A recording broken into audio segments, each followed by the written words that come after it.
Assalamu alaikum. My name is Sara. I hope everyone is good and perfect. I'm good, alhamdulillah. So, let's discuss about a new topic, and the topic name is an atom. So, what do you know about an atom? In our previous video, we have discussed this, that everything around us, everything I can see, or I'm unable to see actually, because if I'm talking about gases, I'm unable to see gases right now.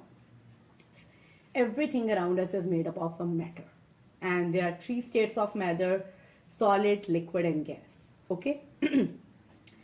And we also know this, we have discussed in the previous video, that according to the particle theory of matter, each and every particle of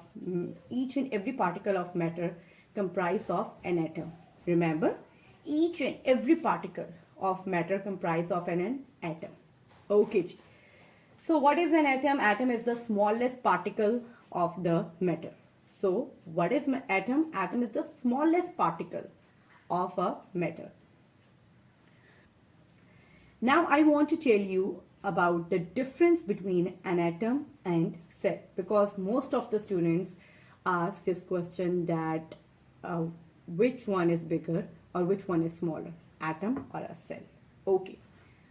Now let me tell you, cell is the basic unit of life, right? Our body is comprised of cells, remember? So cell is the basic unit of life, basic and smallest unit of life. Okay.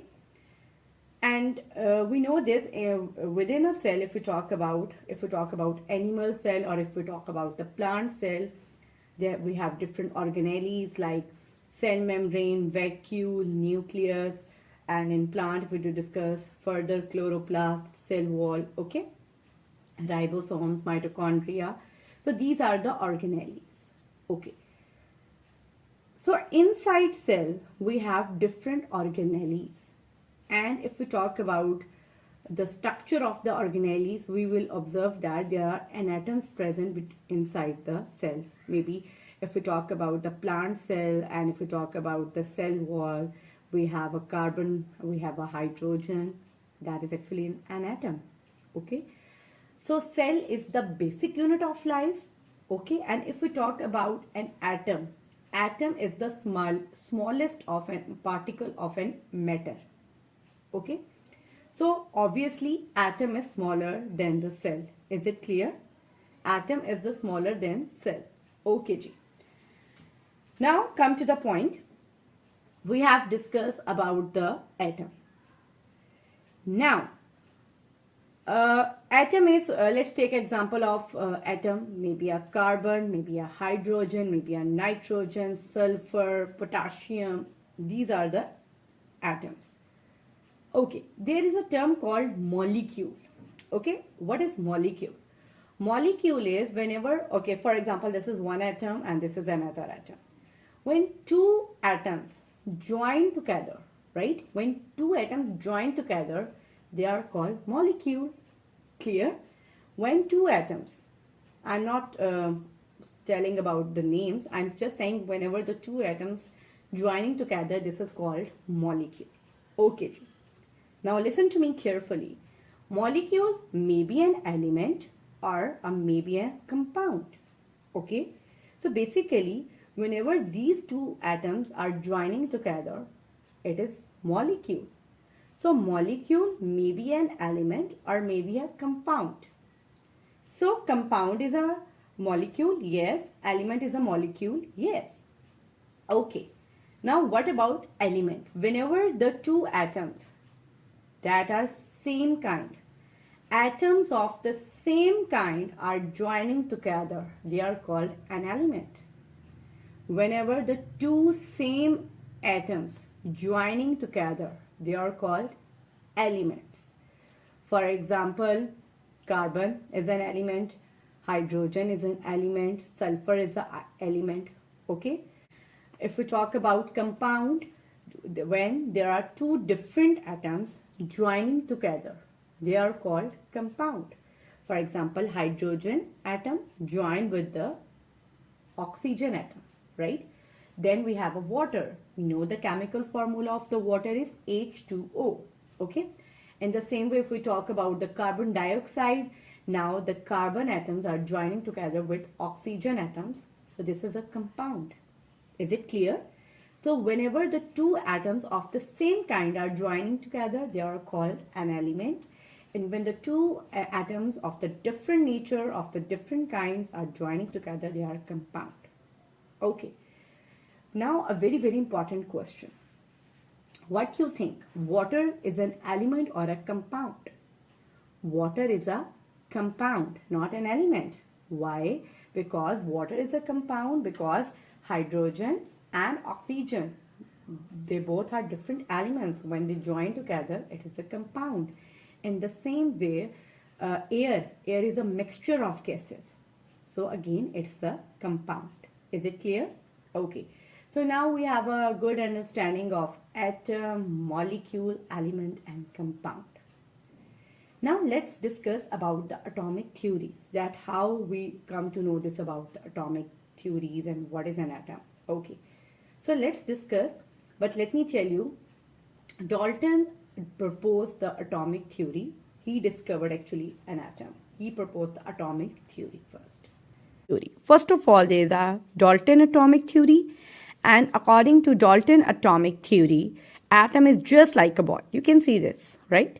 So atom is just like a ball, and secondly, we cannot further divide atoms into smaller units. It means atom is actually the indestructible. Moreover, he said that all the atoms in of the same elements are the same. For example, if we talk about the carbon element, so all the atoms, carbon atoms are same. But if we talk about another element, like you can say the nitrogen or oxygen, so all the elements of the nitrogen will be same. But if we compare the nitrogen and you can say carbon elements, so both of the atoms will be different. Okay. So then there is the J.J. Thomson model, and it's very interesting model. According to the J.J. Thomson model, that negative charge are embedded in the complete atom. Okay, this is an atom, and according to the J.J. Thomson, that positive charge is like this, and the negative charge is embedded, negative charge like this is embedded in the all over the atom. Okay, plum pudding model. I really like the concept of plum pudding model. Okay, I like chocolate cake and the chocolate chips embedded in the cake. Okay, so let's celebrate my birthday. Okay, just imagine it's my birthday, I'm cutting the cake, and now I want to taste the cake. So okay, basically the chocolate chip embedded in the piece of cake, okay, is negatively charged. According to the J.J. Thomson model, right, we called as the plum pudding model, that negative charges are embedded in the overall atom. And like उसने example हमें क्या दी कि जिस तरह के for example आप समझ लो कि पाइनएप्पल केक में थ्रू आउट तो पाइनएप्पल नहीं होता ना, right? You have a sponge, you have a cream, you have a pineapple. In the same way, जिस तरह पाइनएप्पल एम्बेड हुआ होता है, in the same way according to J.J. Thomson कि नेगेटिव चार्ज इस तरह पूरे एटम में एम्बेड हुए हैं. Is it clear? Okay, after the discovery of the electron, there is a scientist called Rutherford. So Rutherford with his colleagues perform an experiment. Okay, and what was the experiment? He took actually the alpha particle, and we know that alpha particles are always positively charged. This is the box, you can see this, and in his box he just leave a certain hole. Okay, so this is the element called radium, and he allowed the radium element to just pass the radiation from this hole. Exactly. Just so the purpose of the hole is that the radiations coming from just single hole. So the focus is on this, not all over the box. Okay, ji. So in this experiment, he took element radium. He took from radium, we took the alpha particle beam. Okay, ji. Then he took the gold foil sheet.